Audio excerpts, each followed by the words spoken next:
ನೈಸರ್ಗಿಕವಾಗಿರುವಂಥ ಜಲಪಾತ ಮತ್ತು ಕೃತಕವಾಗಿರುವಂಥ ಜಲಪಾತ ಈ ಭಾಗ್ಯವನ್ನು ಅವಾಗವಾಗ ಕಾಮಗಾರಿ ಮಾಡುವಂಥವ್ರು ಕೊಡ್ತಾರೆ. ಅದು ಫ್ಲೈಓವರ್ ಕಾಮಗಾರಿ. ಬೆಂಗಳೂರಿನಲ್ಲೂ ಇದೆ. ನೀವು ಎಲ್ಲ ಹೆಬ್ಬಾಳದಿಂದ ನೀವು ಏರ್ಪೋರ್ಟ್ಗೆ ಹೋಗೋ ಕೆಳಗಡೆ ಹೋಗ್ಬಿಟ್ರೆ ಫ್ಲೈಓವರ್ ಕೆಳಗಡೆಗೆ ತುಂಬ ಚೆನ್ನಾಗಿರುತ್ತೆ ಆ ದೃಶ್ಯ. ಈಗ ನಿಮಗೆ ಮಂಗಳೂರಲ್ಲೂ ಹಂಗೆ ತೋರಿಸ್ತಾ ಇದ್ದೀವಿ. 15 ದಿನಗಳ ಹಿಂದೆ ಉದ್ಘಾಟನೆ ಆಗಿತ್ತು ಫ್ಲೈಓವರು. ಜಲಪಾತದ ಮಾದರಿಯಲ್ಲಿ ನೀರು ಬರ್ತಾ ಇದೆ. ಇದು ಕಳಪೆ ಕಾಮಗಾರಿ ಅಂತ ಕಲ್ಲಡ್ಕ ಪ್ರಭಾಕರ್ ಅವರು ಕಲ್ಲಡ್ಕ ಫ್ಲೈಓವರ್ ಏನಿದೆ ಅದ್ರ ಬಗ್ಗೆ ವ್ಯಾಪಕವಾಗಿರುವಂಥ ಟ್ರೋಲ್ ಈಗ ವ್ಯಕ್ತವಾಗ್ತಾ ಇದೆ. ಹೆಸರೇ ಹಂಗಿಟ್ಟಿದ್ದಾರೆ. ಜೂನ್ 1ರಂದು ಸಂಚಾರಕ್ಕೆ ಮುಕ್ತವಾಗಿತ್ತು ಈ ಕಲ್ಲಡ್ಕ ಫ್ಲೈಓವರ್. 2.1 ಕಿಲೋಮೀಟರ್ ಉದ್ದ ಫ್ಲೈಓವರ್ನಲ್ಲಿ ಜಲಪಾತ ಮಾದರಿಯಲ್ಲಿ ನೀರು ಹರಿತಾ ಇದೆ. ಮಂಗಳೂರದ್ದು ಯಾಕೆ ನೋಡಬೇಕು? ಬೆಂಗಳೂರದ್ದಾದ್ಮೇಲೆ ಮತ್ತೆ ಮಂಗಳೂರದ್ದಾಗದೆ ಇರೋಕ್ಕಾಗತ್ತಾ? ನೋಡಿ ಇಲ್ಲಿ ಇಂಥ ಅದ್ಭುತವಾಗಿದೆ. ಇದು ಒಂದೇ ಕಡೆನಾ? ಇಲ್ಲಿ ಹೆಬ್ಬಾಳದಿಂದ ಏರ್ಪೋರ್ಟ್ಗೆ ಹೋಗೋ ರೋಡಲ್ಲಿ ಬನ್ನಿ ಸಾಕು, ನೀವು ಜಕ್ಕೂರ್ವರೆಗೂ ಸಾಕು ಅಷ್ಟೇ. ಹೆಬ್ಬಾಳದಿಂದ ಜಕ್ಕೂರಿಗೆ ಹೋಗೋವರೆಗೂ ಮಳೆ ಬಂದಾಗ ಜಲಪಾತ ಸಾಲು ಸಾಲು ಸುರಿಯುತ್ತೆ. ಒಂದಲ್ಲ, ಎಂಥ ಜಲಪಾತ, ನಯನ ಮನೋಹರವಾಗಿರುವಂಥ ದೃಶ್ಯಗಳು ಲಭ್ಯವಾಗುತ್ತೆ. ಎಲ್ಲೂ ಹೋಗೋ ಅವಶ್ಯಕತೆ ಇಲ್ಲ ಮಳೆಗಾಲದಲ್ಲಿ.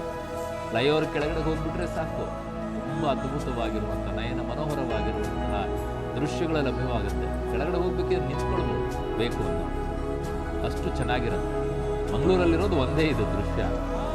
ಬೆಂಗಳೂರಿನಲ್ಲಿ ಸಾಲು ಸಾಲು ನಯಾಗ್ರ ಹೇಗೆ ಹರಿಯುತ್ತೆ ಅಲ್ಲ, ಎಲ್ಲ ಕಡೆನೂ ಜಲ ಜಲ ಜಲ ಜಲ ಅಂತೇಳಿ. ಆಮೇಲೆ ನಮ್ಮ ಜೋಗ್ ಫಾಲ್ಸಲ್ಲಿ ಹೆಂಗೆ ಬೀಳುತ್ತೆ ಅಲ್ವಾ, ಹಂಗೆ. ನಮ್ಮ ಸಹೋದ್ಯೋಗಿ ಈಗ ಸುಖಪಾಲ್ ಪೊಳ್ಳಿ ನನ್ನ ಸಂಪರ್ಕಕ್ಕೆ ಸಿಗ್ತಾ ಇದ್ದಾರೆ. ಸುಖಪಾಲ್, ಚೆನ್ನಾಗಿದೆ. ಫ್ಲೈಓವರ್ಗಳಲ್ಲಿ ಕೃತಕವಾಗಿರುವಂಥ ಜಲಪಾತಗಳನ್ನು ಸೃಷ್ಟಿ ಮಾಡೋದು ಹೇಗೆ ಅಂತೇಳಿ ಈ ಕಾಮಗಾರಿ ಮಾಡೋರಿಂದ ಕೇಳಬೇಕು. ನೀವು ಒಂದು ತೋರಿಸ್ತಾ ಇದ್ದೀರಿ, ನಾವು ಬೆಂಗಳೂರಿಗೆ ಬಂದರೆ ಸಾಲು ಸಾಲು ತೋರಿಸ್ತೀವಿ. ಜೋಗ್ ಜಲಪಾತದಲ್ಲಿ ರಾಣಿ ರೋರಲ್ ರಾಕೆಟ್ ಹೇಗಿದ್ದಾವೆ ಆ ರೀತಿಯಾದಂಥ ಜಲಪಾತಗಳೆಲ್ಲವೂ ಕೂಡ ಸಿಗುತ್ತೆ.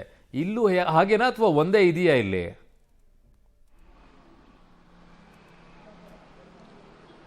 ಅರುಣ್, ಈಗ ಈ ಒಂದು ಕಲ್ಲಡ್ಕದಲ್ಲಿರುವಂಥ ಫ್ಲೈಓವರ್ನ ಕಾಮಗಾರಿ ಫಿನಿಶ್ ಆಗಿಲ್ಲ. ಇದು ಮಂಗಳೂರು ಮತ್ತು ಬೆಂಗಳೂರಿನ ರಾಷ್ಟ್ರೀಯ ಹೆದ್ದಾರಿಯನ್ನು ಸಂಪರ್ಕಿಸುವಂಥ ಒಂದು ಜಿಲ್ಲೆಯ ಅತಿ ದೊಡ್ಡ ಫ್ಲೈಓವರ್ ಅನ್ನುವಂಥದ್ದನ್ನು ಗುರುತಿಸಿಕೊಂಡಿದೆ. ಚತುಷ್ಪಥವಾದಂಥ ಫ್ಲೈಓವರ್. ಇದರ ಕಾಮಗಾರಿ ಇನ್ನೂ ನಡೀತಾ ಇದೆ. ಒಂದು ಭಾಗದಲ್ಲಿ ಕಾಮಗಾರಿ ಫಿನಿಶ್ ಆಗಿದೆ. ಹಾಗಾಗಿ ಆ ಭಾಗದಿಂದ 2 ವಾಹನಗಳನ್ನು ಹೋಗುವಂಥ ವ್ಯವಸ್ಥೆಯನ್ನು ಇತ್ತೀಚೆಗೆ ಕಳೆದ ಜೂನ್ 2ರಿಂದ ಆರಂಭಗೊಳಿಸಲಾಗಿದೆ. ಹಾಗಾಗಿ ಆ ಭಾಗದಲ್ಲಿ ವಾಹನಗಳು ಸಂಚರಿಸ್ತಾ ಇದೆ. ಇನ್ನೊಂದು ಭಾಗದಲ್ಲಿ ಕಾಮಗಾರಿ ಮುಂದುವರೆದಿದೆ. ಈ ಕಾಮಗಾರಿ ಮುಂದುವರೆದಿರುವಂಥ ಹಿನ್ನೆಲೆಯಲ್ಲಿ ಈಗ ಮೇಲ್ಭಾಗದಲ್ಲಿ ನೀರು ನಿಂತಿರುವಂಥದ್ದು, ಅದು ಅಲ್ಲಿನ ಕೆಳಗಿನ ಪೈಪಿನ ಮೂಲಕ ಕೆಳಗೆ ಹರಿತಾ ಇದೆ. ಇದನ್ನು ಚಿತ್ರೀಕರಣ ಮಾಡಿರುವಂಥ ಕೆಲವೊಂದು ಜನರು ಟ್ರೋಲ್ ಮಾಡ್ತಾ ಇರುವಂಥದ್ದು. ಅಂದರೆ ಕೆಳಗಿನ ಭಾಗದಲ್ಲಿ ಉಚಿತವಾಗಿ ನಿಮಗೆ ಕಾರ್ ಸರ್ವಿಸ್ ಸಿಗುತ್ತೆ, ಈ ರೀತಿಯಾದಂಥ ಟ್ರೋಲ್ಗಳನ್ನು ಮಾಡ್ತಾ ಇರುವಂಥದ್ದು. ಮೇಲ್ಭಾಗದಲ್ಲಿ ಫ್ಲೈಓವರ್ನ ಮೇಲ್ಭಾಗ ಏನಿದೆ ಅಲ್ಲಿ ನೀರು ಶೇಖರಣೆ ಆಗ್ತಾ ಇದೆ. ಈಗ ಹೆವಿ ರೈನ್ ಬಂದಿರುವಂಥ ಕಾರಣಕ್ಕಾಗಿ ಸಾಕಷ್ಟು ದಿನಗಳಿಂದ ಸುರಿದಿರುವ ಮಳೆಯ ಹಿನ್ನೆಲೆಯಲ್ಲಿ ಆ ಫ್ಲೈಓವರ್ನ ಮೇಲ್ಭಾಗದಲ್ಲಿ ಈಗ